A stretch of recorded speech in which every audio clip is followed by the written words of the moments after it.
നോമ്പാണ് വരാൻ പോകുന്നത്. അപ്പോൾ അതിന് മുമ്പായിട്ട് കുറച്ച് മധുരത്തിൽ തുടങ്ങാം. ആദ്യം ഇതാ നമുക്കൊന്ന് പാനൊന്ന് ചൂടാക്കുക, അതിലേക്ക് കുറച്ച് ഗീ ഒഴിച്ചു കൊടുക്കുക. എന്നിട്ട് അതിലേക്ക് കുറച്ച് നട്ട്സൊക്കെ ഒന്ന് ഫ്രീ ആക്കി എടുക്കാം. അതിലേക്ക് തന്നെ കുറച്ച് സവാള ഇട്ട് ഒന്ന് മൂപ്പിച്ചെടുക്കാം.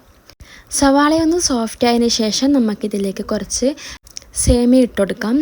സേമിയ വറുത്തതാണെങ്കിൽ വറുക്കേണ്ട ആവശ്യമില്ല, ഡയറക്റ്റ് ഇട്ട് കൊടുത്താലും മതി. ഇത് ജസ്റ്റ് ഒന്ന് വറുത്തെടുക്കുന്നുണ്ട്. അങ്ങനെ ഒന്ന് വറുത്തെടുത്തതിന് ശേഷം നമുക്കിതിലേക്ക് തേങ്ങാപ്പാലൊന്ന് ഒഴിച്ചു കൊടുക്കുന്നത്.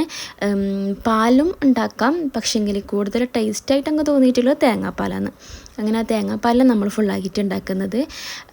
നിങ്ങൾക്ക് പാലെങ്കിൽ പാൽ എന്തായാലും ചെയ്യാം കേട്ടോ. അങ്ങനെ കുറച്ച് തേങ്ങാപ്പാൽ ഒഴിച്ചു കൊടുക്കുക. എന്നിട്ടൊന്ന് തിളപ്പിച്ചെടുക്കാം, ഒന്ന് ജസ്റ്റ് ഒന്ന് ചൂടാക്കിയെടുക്കാം.